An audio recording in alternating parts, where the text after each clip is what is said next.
Ამ პროდუქტს მხოლოდ 2 წუთით იყენებ, მის გახსნას კი საუკუნეები სჭირდება. პლასტმასის ერთჯერად პროდუქციაზე გესაუბრებით. გლობალურ დონეზე პლასტმასის ნაწარმის დამზადება 2000 წლის შემდეგ გაორმაგდა. 2060 წლისთვის კი შესაძლებელია გასამმაგდეს. Როგორც ამბობენ, პლასტმასის ნარჩენებით სავსე სატვირთო მანქანა ყოველ წუთს იცლება ოკეანეში.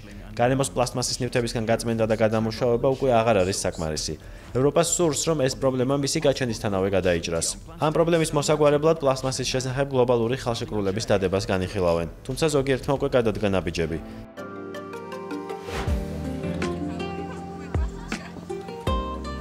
ჩვენ ხორვატიაში მივემგზავრებით. ევროპის ერთ-ერთი ყველაზე თვალწარმტაცი სანაპიროდან ყოველდღე 4 ბორანს გადახავს მგზავრები კუნძულ ზლარინამდე, სადაც კამკამა წყალი და მარჯნის მუზეუმია. ყოველ ზაფხულს მხოლოდ ამ პატარა სამოთხეში პლასტმასის 150,000-ზე მეტ ერთჯერად ნივთს აგროვებდნენ. პარკებს, ჭიქებსა თუ დანაჩანგალს, სანამ ერთჩვენიერ დღეს ადგილობრივებმა არ თქვეს საკმარისიაო. გამარჯობა, კატარინა. მობრძანდით ჩვენს კუნძულზე. ახლა ვაკვირდებოდი წყალს და პლასტმასა ვერსად დავინახე. ალბათ სათვალით ან მიკროსკოპით უნდა დააკვირდეთ, რადგან მან პლასტმასა ნამდვილად არის. 2018 წელს მოქალაქეებმა, არასამთავრობო ორგანიზაციებმა და საცალო მოვაჭრეებმა ხელი მოაწერეს ქარტიას, რომლის მიხედვითაც აღთქმა დადეს, რომ რამდენადაც შესაძლებელია შეამცირონ პლასტმასის მოხმარება. ეს რესტორანი სულ უფრო მეტად იყენებს მდგრადი მასალისგან დამზადებულ ნივთებს. ყველამ დაიწყო გამოსავალზე ფიქრი და ვიგრძენით, რომ გარკვეულწილად დიდი ცვლილების წინაშე დავდექით. სანაპიროზე 100 მეტრის დაშორებით მდებარე სუპერმარკეტში ვეღარ ნახავთ ერთჯერად პარკებსა და ჭიქებს. ზედ ჩემი მაღაზიის სახელი აწერია და ესენი ტილოს ჩანთებია. ინიციატივა ზლარინი პლასტმასის გარეშე ნამდვილად ნიშნავს იმას, რომ ვცდილობ პლასტმასას გარეშე ვიცხოვროთ, განსაკუთრებით ერთჯერადი პროდუქციის გარეშე. 6 წლის თავზე აქ სავარაუდოდ რამდენიმე ტონით შეამცირეს პლასტმასის ნარჩენი, თუმცა ის მთლიანად არ გამქრალა. ძალიან ბევრს შრომობთ ამაზე და ამას ბოლო არ უჩანს, თუმცა ეს იმას არ ნიშნავს, რომ უნდა შევწყვიტოთ ძალისხმევა. უნდა შევამციროთ ჩვენი პლასტმასის ანაბეჭდი გარემოზე, როგორც ამბობენ, რადგან ეს ჩვენი პლანეტაა, ეს ჩვენს გადარჩენას ეხება.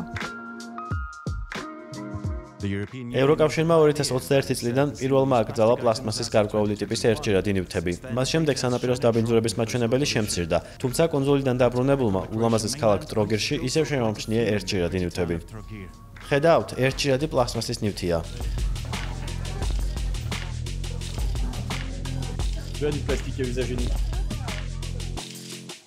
როგორც ხედავ, ეკოლოგიური კოვზები გაქვთ, პლასტმასას აღარ იყენებთ? შეიძლება გკითხოთ, რატომ პლასტმასა? იმიტომ რომ მოსახერხებელია. პრობლემა ის არის, რომ ამ ნივთების გახსნას შესაძლოა საუკუნეები დასჭირდეს და მაშინაც კი ბოლომდე არ გაქრება. როგორც კვლევა აჩვენებს, ადრიატიკის ზღვის თევზების ნახევარში პლასტმასის ნაწილაკები იპოვეს. ზღვის სანაპიროზე ნაპოვნი პლასტმასის ნარჩენების 80% ხმელეთიდან მოდის. ეს პლასტმასის ერთჯერადი ნივთებია, გარემოში ის გაიხრწნება და პლასტმასის მიკრონაწილაკება დაიშლება. ზღვის ბინადართი საკვები ჰგონიათ, მერე კი ჩვენ ამ თევზს ვჭამთ. ასე რომ ეს კვებითი ჯაჭვია და მისი ბოლო რგოლი, ჩვენ ვჭამთ პლასტმასას. უარი უნდა ვთქვათ ერთჯერად ნივთებზე.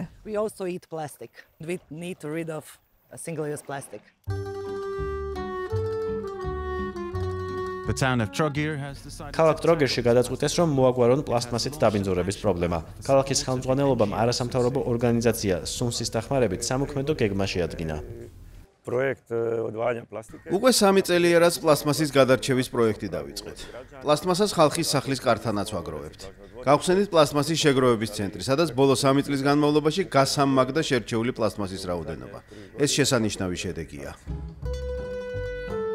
ამ ქალაქმა პლასტმასის ერთჯერადი ნივთები მუნიციპალიტეტის ყველა დაწესებულებაშიც აკრძალა.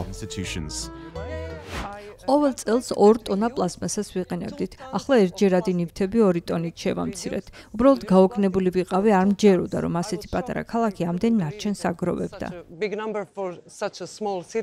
შემდეგი საფეხურია პლასტმასას მოხმარების შემცირება საჯარო დაწესებულებებში. იმ რესტორნებს, რომლებიც პლასტმასაზე უარს იტყვიან, უფრო დაბალი ჯარას სთავაზობენ. ჩვენ შევამჩნიეთ, რომ ზოგიერთ სანაყინეში მაინც იყენებენ ერთჯერად პლასტმასას. შეგიძლიათ რამე მოუხერხოთ? ხელს ყოველ მხრივ უწყობთ ხალხს. სახელმწიფო ამაზე მუშაობს. მაგრამ მაინც არსებობს უპასუხისმგებლო ხალხი, რომელიც ნელა ეგუება სიახლეს. ცოტა ხნის წინ ევროკავშირმა სხვადასხვა ახალი პოლიტიკური მიდგომა დანერგა, რათა ყოველდღიურად გამოყენებული შესაფუთი მასალა უკეთ გადაამუშავა. ასევე შეიზღუდა პლასტმასის მარცვლების ჩაბმევა საზღვაო ტრანსპორტირების დროს. ცოტა ხნის წინ ნიცაში ჩატარებულ გაეროს ოკეანის კონფერენციაზე განხილეს ევროპის ახალი პაქტი ოკეანის შესახებ. ამ საზოგადოებრივი თავშეყრის ადგილზე მთავარი თემა პლასტმასით დაბინძურება იყო. ჩვენ სამი მთავარი მესიჯი გვაქვს. პირველ რიგში პლასმასის შემცირება, შემდეგ მისი ხელმეორედ გამოყენება და მესამეც გადამუშავება, მაგრამ ეს მხოლოდ მესამეა. ევროკავშირის პავილიონში ოკეანის ეს ციფრული ასლი ევროპის მონაცემებს აერთიანებს, რათა აჩვენოს თუ რა გავლენა აქვს ოკეანეზე ჩვენს საქციელს. ამ რუკაზე შეგვიძლია ვირტუალურად დავაკვირდეთ თუ როგორ ვრცელდება პლასმასის ნარჩენები ნიციდან ხმელთაშუა ზღვაში. შეგვიძლია დროც გადავახვიოთ და ვნახოთ თუ სად ჩაიყარა პლასტმასა.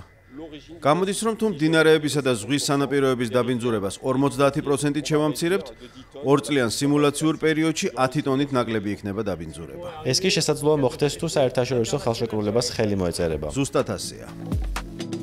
სავალდებულო ხელშეკრულების პროექტის განხილვა ერთ-ერთი ყველაზე მწვავე საკითხი იყო ოფიციალური დელეგაციების ზონაში. ეს პლენარული სესია, რომელზეც ქვეყნების წარმომადგენლები აკეთებენ განცხადებებს იმის შესახებ, თუ როგორ გააუმჯობესებენ ოკეანის ეკოლოგიას გლობალური ბიომრავალფეროვნების ჩარჩო ხელშეკრულების ფარგლებში, რომლის მიზანიც ის არის, რომ 2030 წლისთვის ოკეანის 30% დაცული იყოს.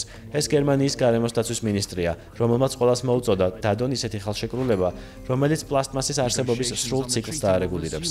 გაეროს წევრმა 95 ქვეყანამ კი ევროკავშირის ჩათვლით მხარი დაუჭირა ეგრეთ წოდებულ ნიცის გამოსაფხიზლებელ დეკლარაციას, რომელიც მოუწოდებს ქვეყნებს დადონ ისეთი ხელშეკრულება, რომელიც ნამდვილად შეამცირებს პლასტმასას და მავნე მოლეკულების წარმოებას.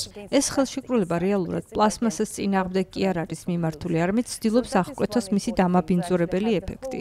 ერთი მნიშვნელოვანი საკითხი ის არის, რომ პლასმასის სრული სასიცოცხლო ციკლი გააკონტროლოს, არა მხოლოდ გადამუშავების ნაწილი, არამედ მისი წარმოებაც. როგორ მიდის მოლაპარაკებები? ჩემი აზრით, კარგად. რა თქმა უნდა, მრავალმხრივი მოლაპარაკებები ყოველთვის რთულია. მნიშვნელოვანია ხელშეკრულება და შევეცდებით ხელი შევუწყოთ მას და სათავეში ჩაუდგეთ ამ პროცესს. მოგესალმებით, გენერალურ მდივანო, როგორ გგონიეთ, შედგება შეთანხმება პლასმასის საკითხებზე? არასწორად შეარჩიეთ რესპონდენტი. მე ოპტიმისტი ვარ. რა თქმა უნდა, ისევ და ისევ მოუწოდებ ამ საკითხით დაინტერესებულ ყველა მხარეს გაერთიანდეს. ჩვენ საერთო მიზნები გვაქვს. უბრალოდ უნდა ვიპოვოთ გზა, რათა წინ ვიაროთ და პრობლემები მოვაგვაროთ. ხელშეკრულებას გასართობად არ ვდებთ, ის მკაცრ ვალდებულებებს უნდა შეიცავდეს. პლასტმასა ყველაფერს აბინძურებს, როგორც ბუნებას, ისე ჩვენს ორგანიზმს. ოკეანე ქმედით ნაბიჯებს მოითხოვს თანაც სასწრაფოდ. ჩემი აზრით, ნიცაში ამას მივხვდით. ეს საკითხი დაიძრა და იმედი მაქვს შეთანხმებად შედგება. დღეს სულ ეს იყო, მალე ისევ შევხვდებით და მსოფლიო უკვე პლასმასაზე უარის თქმის გზას გაუყვება.